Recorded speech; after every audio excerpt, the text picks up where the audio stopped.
My name is Carol Love. I'm 27 years old, and I remember the day my sister's message popped up on my phone, as if it happened 5 minutes ago.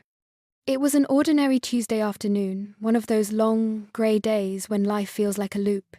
I had just come home from work, exhausted from dealing with clients, who seemed to think that every marketing miracle could happen overnight. I made myself some instant noodles, kicked off my shoes, and sat down on the couch, hoping for a few moments of peace. My phone buzzed, and when I glanced down, I saw Emily's name flash across the screen, my baby sister, the one I'd practically raised while Mum worked 2 jobs. I opened her message, expecting maybe a funny meme or a random question like she always sent. But instead, it was a long, neatly written list, titled, Graduation Wish List. I smiled at first. It sounded cute, but as I read the items, my smile faded.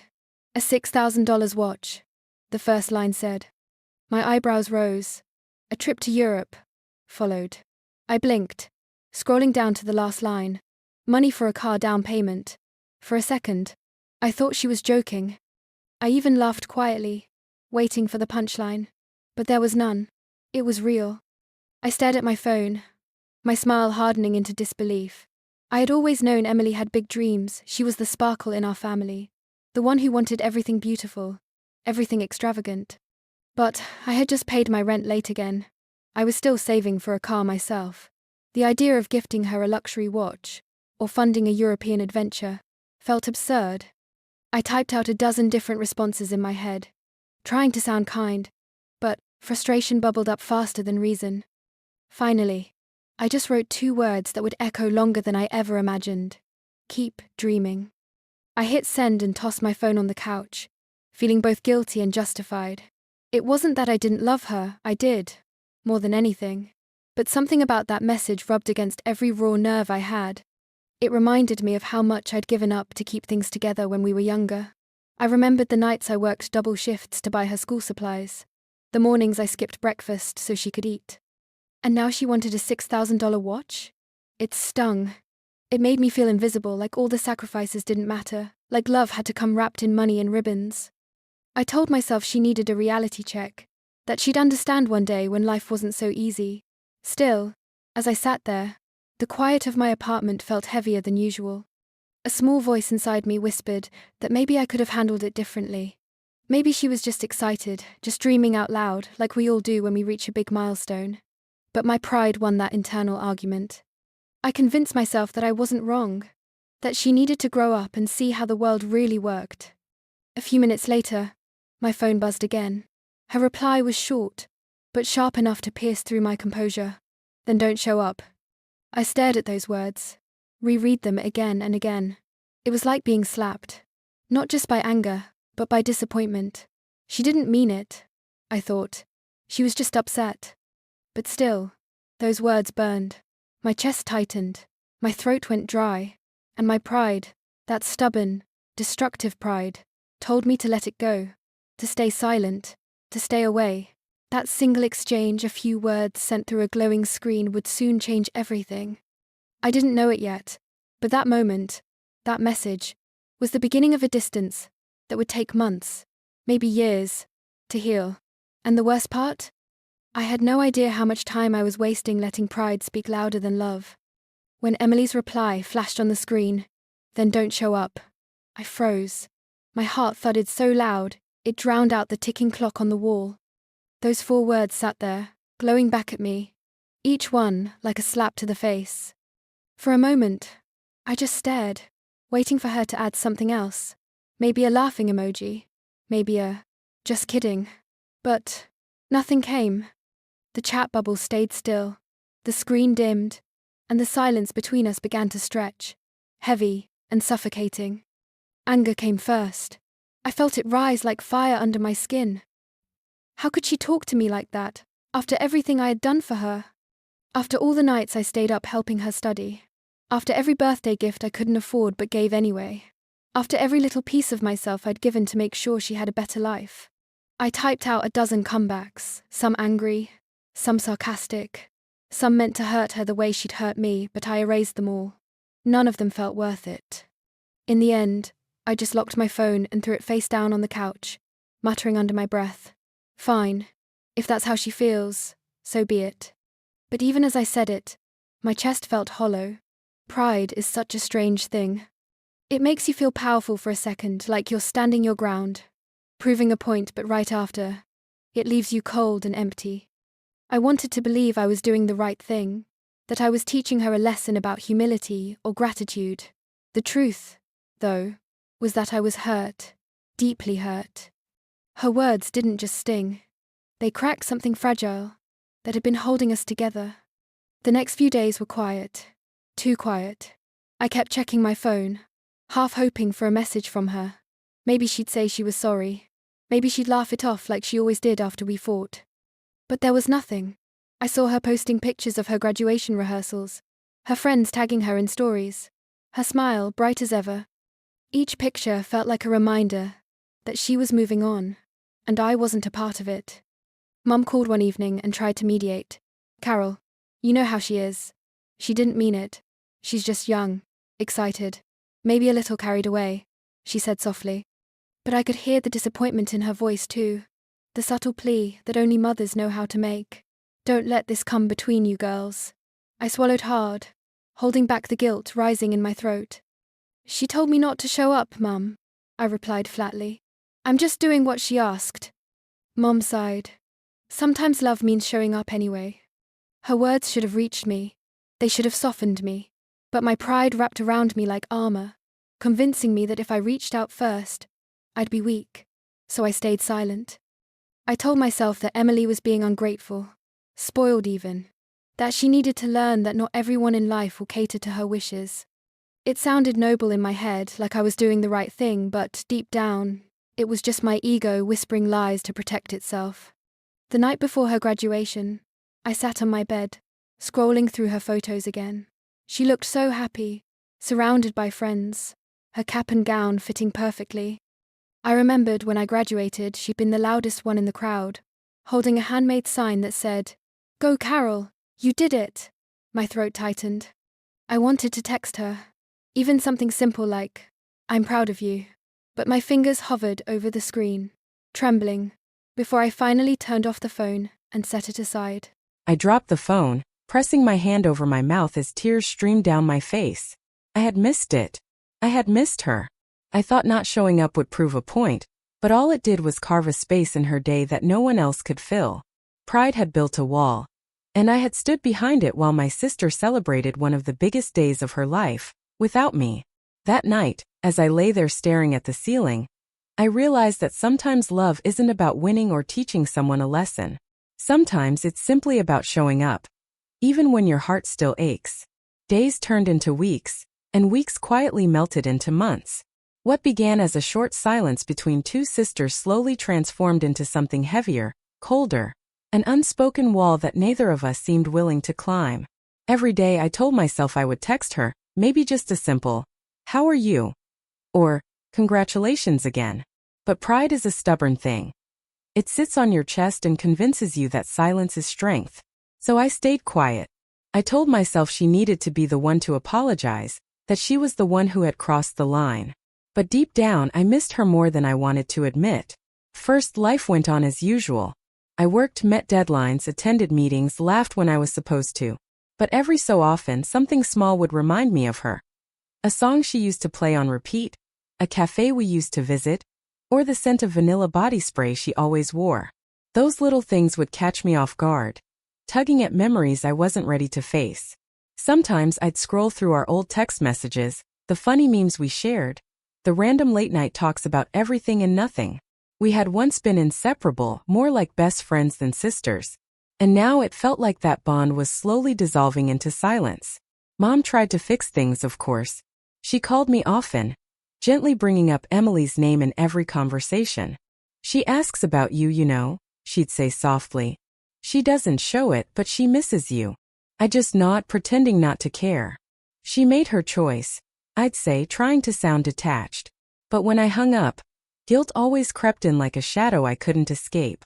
Then one day, Mom invited me over for dinner. I hesitated, knowing Emily might be there, but she assured me she wouldn't. Still, when I walked into that house, Every corner reminded me of her. Her laughter used to fill those walls, her photos still lined the hallway.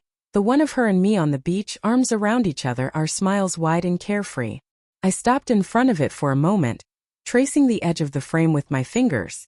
That picture was from the summer after her high school graduation. I'd surprised her with a small road trip back then, just the two of us. She cried tears of joy, saying, "You always show up for me." Those words haunted me now. Dinner with Mom was quiet. She didn't push, but her eyes said what her words didn't. "You need to fix this before it's too late." I nodded silently, but when I left that night I still didn't call. Something in me just couldn't. It wasn't anger anymore, it was fear. Fear that she wouldn't answer. Fear that maybe she didn't care anymore. Fear that my absence had already done too much damage. Months passed and birthdays came and went without a single text exchanged. I sent her a card one time. Just a simple happy birthday written in rushed handwriting. But I never knew if she received it. There was no reply, no acknowledgement, nothing. The silence became our language. And yet I couldn't stop thinking about her. Sometimes, late at night, I'd find myself looking through her social media, seeing her smile in pictures with friends, celebrating milestones I was no longer part of. She looked happy. That should have comforted me, but instead it hurt. I wanted to be there. Not for the parties, not for the trips, but for the moments in between, the quiet laughter, the shared secrets, the sisterhood we once had. There were nights I'd lie awake replaying that one text. "Then don't show up." It echoed in my mind like a sentence I couldn't escape. I began to realize how foolish it all was. Two sisters letting ego write their story instead of love. But by the time that realization sank in, the silence had stretched too long, and reaching out felt impossible. It's strange how time can make distance feel wider, even when you live just a few miles apart. In the quiet that followed, I began to understand something painful. Sometimes love doesn't fade because of hate. It fades because of pride. The invisible kind that convinces you to wait for the other person to make the first move, until it's too late and neither of you remembers how to speak the language of closeness anymore. It was a rainy Thursday evening when my phone rang, its sudden vibration slicing through the steady rhythm of raindrops against the window. I almost didn't answer. I'd been lying on the couch, half watching some meaningless show, my thoughts drifting aimlessly, as they often did when memories of Emily crept in. The screen lit up with Mom's name, and something about it made my stomach twist. I picked up, expecting the usual small talk, but her voice was trembling, a sound I hadn't heard since our father passed away. "Carol," she said, her breath shaky, "there's been an accident." "It's Emily." The world around me fell silent. The TV, the rain, the hum of the refrigerator. Everything faded into a ringing in my ears. I sat up, gripping the phone so tightly my knuckles turned white. "What? What do you mean?" I stammered. Mom's voice broke as she explained that Emily had been in a car accident on her way home from work. "She's alive," she said quickly, "but she's in critical condition. You need to come." For a few seconds I couldn't move. It was as if my body had forgotten how to function. My mind replayed every argument, every silence, every message I hadn't sent. I had spent months justifying my distance, convincing myself I was right, but in that moment none of it mattered. All I could think was that I hadn't spoken to my sister in months, and now I might never get the chance again. The drive to the hospital was a blur. The rain was relentless, and my hands trembled as I gripped the steering wheel. Every red light felt like an eternity. I kept whispering, "Please God, let her be okay. Please." I thought about the last words we exchanged. "Keep dreaming. Then don't show up." How small they suddenly seemed compared to the possibility of losing her forever. When I reached the hospital, the sterile smell of antiseptic hit me like a wall. My mother was sitting in the waiting area, her eyes swollen and red. The sight of her broke something inside me. She stood up and hugged me tightly, her voice barely a whisper. "She's in surgery." I nodded, unable to speak, tears silently rolling down my cheeks. Those hours in the waiting room felt endless. I stared at the double doors of the ICU, every second dragging like a lifetime. The clock on the wall ticked louder with each passing minute. I remembered how Emily used to complain about hospitals, how she hated the smell, the quiet. "It feels like time stops there," she once said. And now sitting there, I understood exactly what she meant. When the doctor finally came out, his expression was serious but calm. She made it through the surgery, he said. Relief washed over me like a wave, but it was quickly followed by guilt so deep it hurt to breathe. Can I see her? I asked and he nodded. Walking into that room, I felt smaller than I'd ever felt in my life. The beeping of machines, the faint hiss of oxygen. Every sound seemed amplified. Emily looked fragile, her face pale, her arm bandaged, tubes running from her wrist. I approached her slowly, my heart pounding so loud I could barely hear myself whisper her name. Em. My voice cracked. It's me. It's Carol. I sat beside her bed and took her hand, cold, limp but alive. That simple touch shattered every wall I'd built. Tears spilled freely now, the kind I had been holding back for months. I'm sorry, I whispered over and over. I'm so sorry. All the anger, the pride, the silence. It all dissolved into that moment. As I sat there, memories flooded back, her laughter echoing through our shared bedroom, the way she'd steal my clothes, the way she'd call me her hero. I had missed so much. And for what?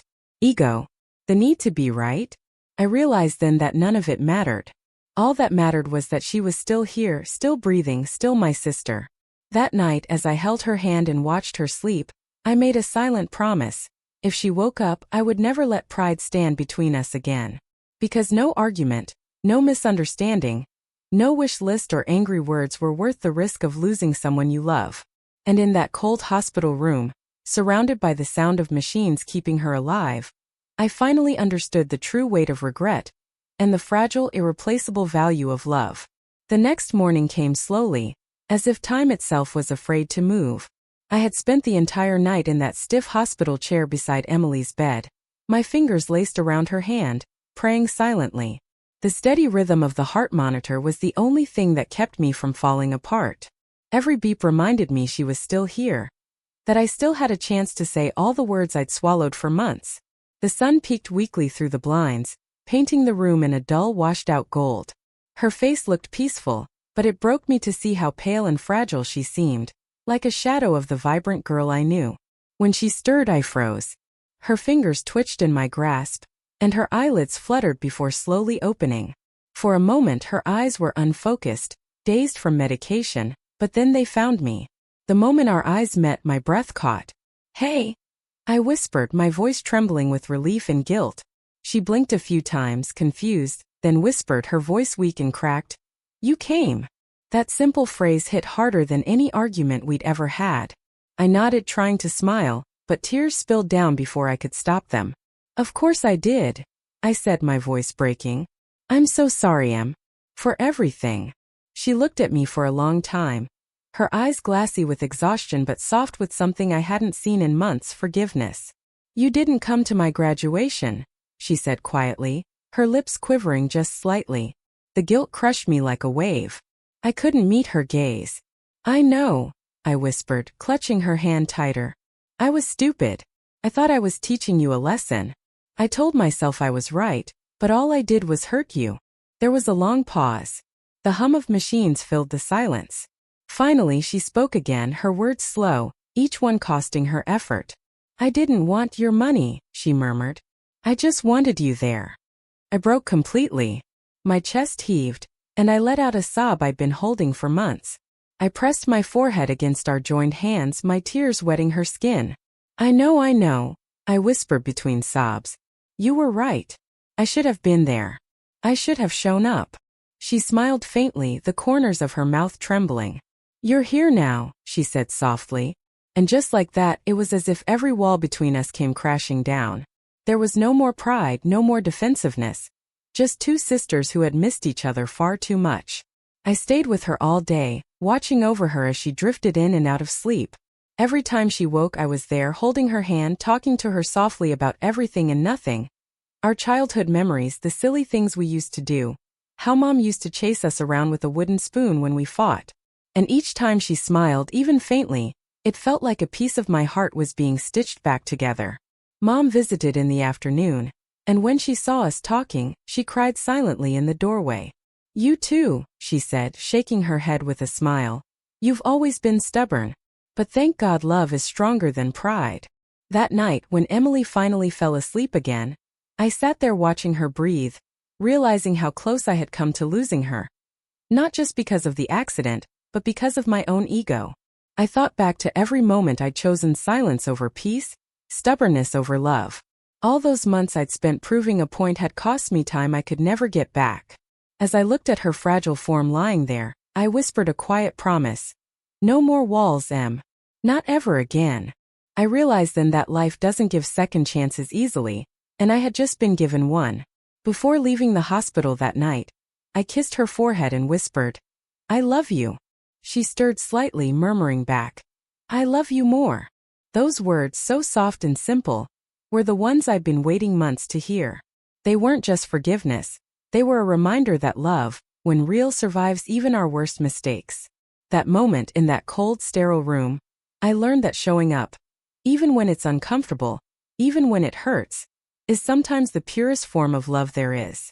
When Emily was finally discharged from the hospital a few weeks later, everything felt different, quieter, slower, more deliberate.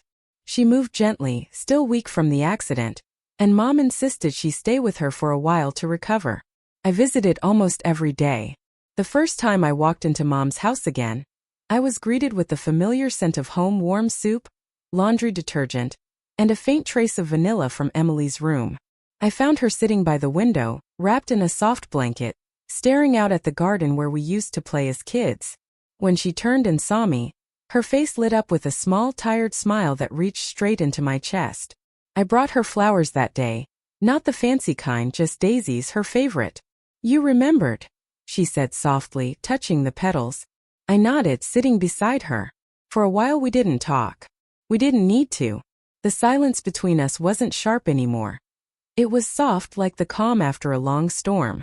As the days passed, we slowly found our rhythm again. We'd watch movies together, laugh at old jokes, and talk about things that had nothing to do with the fight. Sometimes she'd tease me about how dramatic I'd been. You should have just texted me back, you know, she'd say, her eyes twinkling. I was waiting for you. I'd smile, a little ashamed, and answer, yeah, I should have. Because there was nothing else to say. She was right. One evening, as the sun was setting and the sky turned shades of gold and pink, Emily looked at me and said, I thought about you a lot when I was in that car.